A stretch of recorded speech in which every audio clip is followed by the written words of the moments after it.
this is a streaker go-kart we've had in the boneyard for a while. A guy actually was going to scrap this and gave it to us. And it has the small little peerless differential on it. This is about the same thing that's on the Super Scoop. So we are going to use this on this just since it's going to be a trike to allow it to turn. So I don't know how big of a pain this is going to be to get off. I would say extremely big pain, but that diff is an awesome piece. So we're going to pull the wheels off, try to get these brakes off. Oh boy, it's going to suck. I'll set the tire under here, under the frame. Okay, onto the other buckle.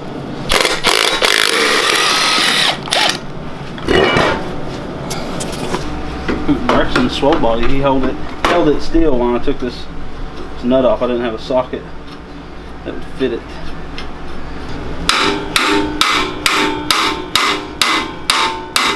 Homemade. You got it? Mm-hmm. It's working though. Gosh.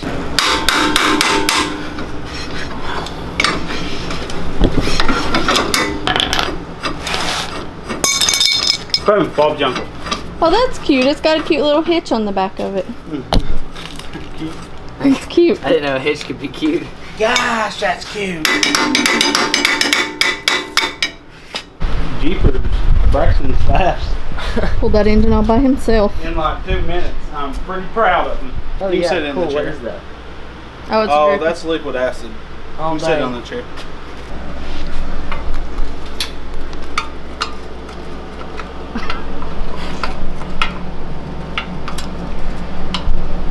Jeepers, you're strong. Are you wanting to tighten it or loosen it? Both. Good boy. I can't move that. Nut. Watch out for brown conclusions on here. Brown conclusions? Brown conclusions? You kidding me? Look how we warped that thing up, trying to use the pulley puller on it. Didn't work. So what I'm thinking we're going to do is use a plasma cutter, cut some of this ear off, and then I'm going to take a grinder, an Engale grinder, and I'm going to cut a slit in this so we can hammer a screwdriver in there to separate it, and then that'll allow it to pull off. Then hopefully once we get these hubs off, maybe we can get these off. If not, we're going to do the same thing to this. Take a plasma cutter, cut enough out to get an angle grinder in there, cut it. I mean, it's going to take some time. That's a shame. This is why videos like this take forever, because this is taking our whole Saturday. But we started on this at what, like lunchtime, maybe, and this is where we're at, and it's like it's almost 5 o'clock. It's 25 till. Yep.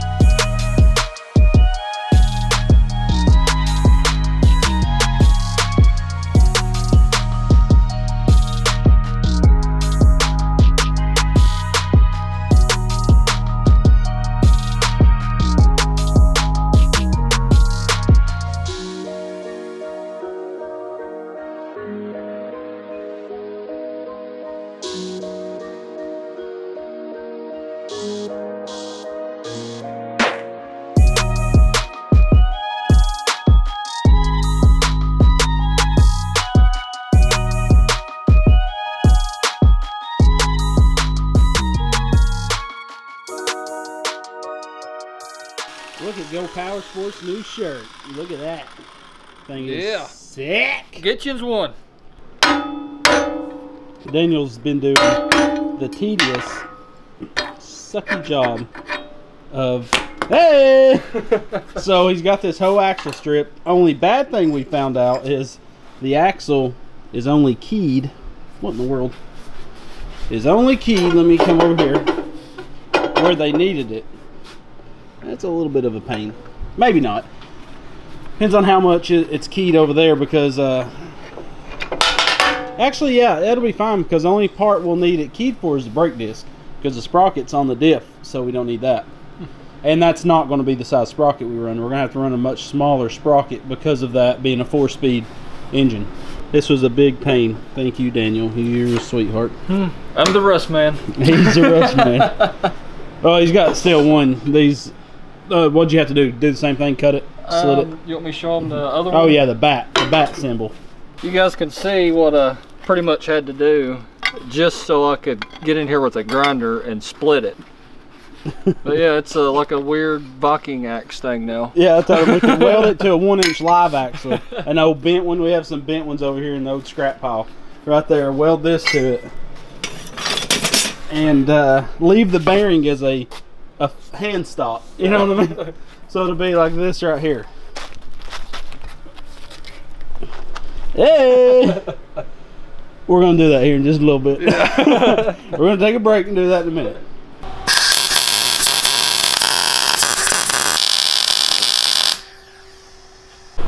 So Daniel's been working like a little worker bee, and we extended the collectors on this header so we could lengthen the bike, because the seat's going to sit right over top of the engine, and then the triple clamp is going to weld right to the front, and we'll brace it off the headers.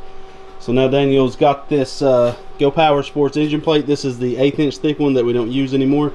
We have one left on the shelf, so he put it sideways, which will be fine for this setup, and he's going to weld that plate to it, and then basically we can bolt the engine just directly down, and we'll use a chain tensioner to tension chain it.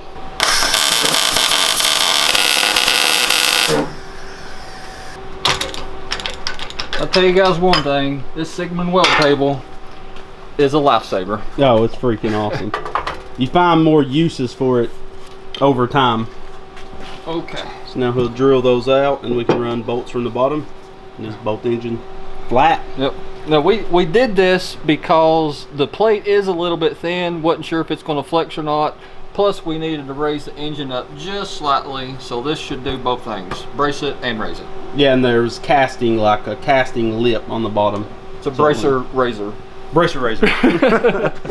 So we're going to attempt to take this triple clamp, and what we've done is, this is aluminum, the upper tree is aluminum. So we've die grinded this out a little bit. Then we've taken a 150cc. This is goes in the driven pulley. This is like a bushing, and I've drilled it out off-centered on accident, but it don't really matter. But I've drilled it out to 3/4 of an inch. We're going to try to press this in so we can use a 3/4 inch bolt in it. So I'm going to pull these risers off real quick and press this in there. Looks like it's going in. Hey! That's the sound of fitment. Mm-hmm.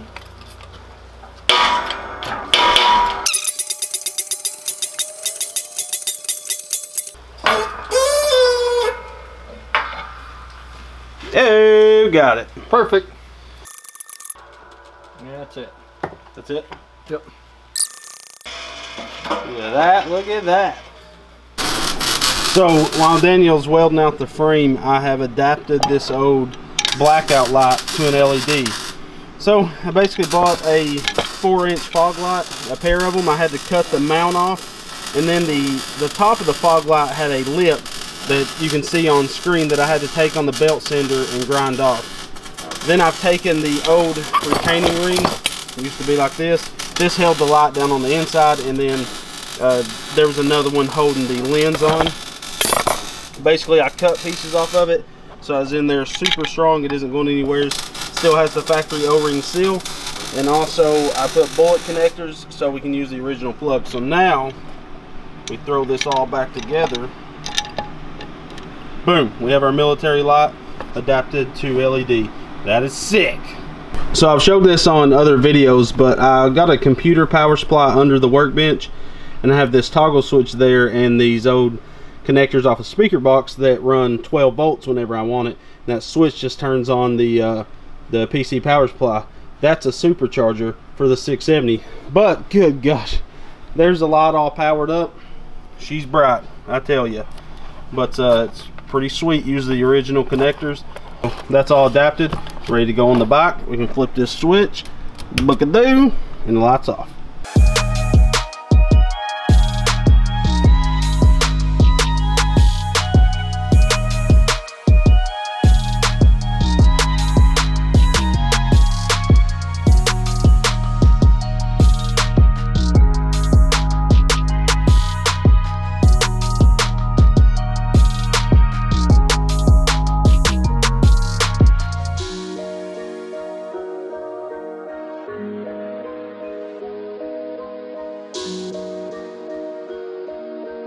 Alright,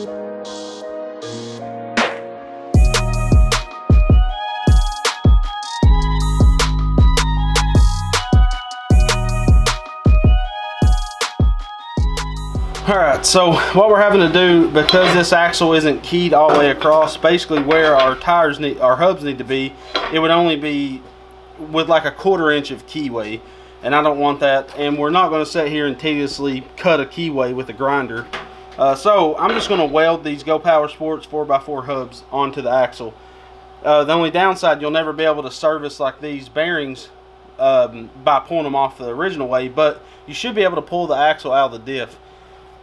But the likelihood you'll ever need to mess with these bearings is very slim, and this is a real common 4x4 hub. You can put all types of different wheels on it. Golf carts, I'm pretty sure golf carts use 4x4, so that's what we're going to do. I'm going to tack this on, and Daniel's going to spin the axle for me.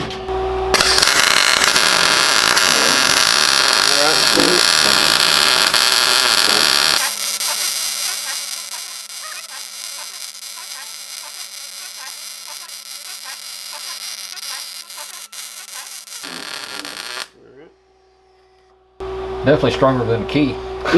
Yeah, there you go.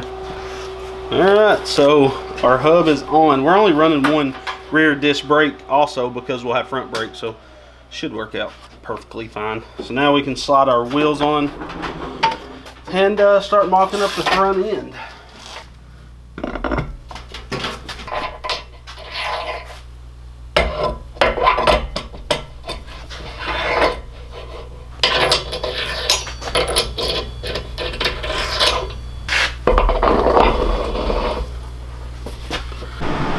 Son of a gun, this thing is looking sick. I'm in love with it. I know that rake on the front end is ridiculous, but it has to be to make this the ride height that I want. So basically the front suspension is non-existent, but this is made to ride at swap meets, cruise around in the pits. That's all she's built for. So we modified that triple clamp like I showed you guys earlier, and I also, so it's not welded on a ton. I mean, it's just tacked on right now, but this is all it would be welded on. So I've cut this piece. I made a template out of some paper, and this piece will be welded in there, and I have another one that welds in right there. So we're going to weld those in. That'll give it a ton of grab. And then I'm also going to make some triangle style pieces. This isn't it, of course, but that grabs it like that, just to make sure, because there's going to be a lot of stress in that area because of that front end being like that. These are just the handlebars off that leap in motorcycle. I slapped them up there. We're probably going to do some crazy ape hangers, but it's looking pretty sick. We got the seat. We bought this seat off Facebook Marketplace for $45. We actually got a bundle deal and got 2 of them, and there's the other one for 75 bucks. So that was an awesome deal. And this is we've been polishing this with a wire brush. This is an old fire extinguisher that we're going to use as a gas tank. Look at it, all shined up. That brass is going to look sweet on there. So of course we don't know how we're going to mount that yet, but I beefed up the rear section. So if we look, so since this diff, since it has a diff on it, it was sagging. So basically it's probably got some worn out bushings or something. But the original go-kart had 4 axle bearings. So we built these standoffs and put a second axle bearing and a third, or a third and a fourth, I guess, on each side of the diff to really support it, so we won't get any slop, because that diff was sagging like a 1/4 inch in the center. So we fixed that, and the seat's just sitting on a Sigmund clamp.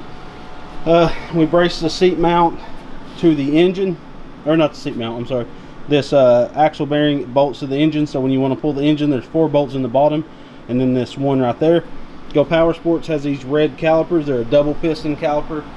They don't have a huge quantity of them, so they're not going to be a round long, but they look awesome. I just did 1 brake on the rear because we got front brakes, and like I said, this is just made to cruise around. And massive shout out to Go Power Sports for these awesome 18-inch slicks on 8-inch chrome DWT wheels. Go Power Sports has these things are massive. 18-inch slicks just look crazy on this thing. And let us know if we should do some fenders out of some old road signs or something. We may do some like real sharp pointed, you know, chopper style fenders. So as always, guys, let us know what you think in the comment section below. I know the rake on this bike is just stupid, but it's a rat rod bike. I've seen a lot of rat rods that are you know, with the super tiny windows and stuff. I think it's going to be awesome. It's probably not going to handle the greatest in the world, but as we said, it's only for car shows and like swap meets. You know, you're basically driving down a long straightaway at slow speeds, turning around the aisles and going back down the other aisles. So that's all this thing's meant to do, is look crazy and just catch attention. Really, that's all it's made to do. It ain't made to go fast or anything. So, but make sure to check out the links in the video's description where you can find these huge 18-inch slicks. They look awesome. I knew Go Power Sports had these for a long time, but I didn't have the right project to put them on. They look sick, and all the parts that we use that you can buy will be down there. There isn't many because, you know, we're using a bunch of scrap parts on this thing, but those links, using those links do help us out and continue to do videos. Let us know what you want to see. If there's anything you got in mind you want to see on this bike, let us know. We're going to do some, like, weld some chain links together for our foot pegs and stuff. I think it's going to turn out awesome. So thank you guys for watching. We'll be in at FabTech this month, so make sure to check out on social media where you can find that stuff. And yeah, thank you guys so much for watching and supporting us. We love you, and God bless.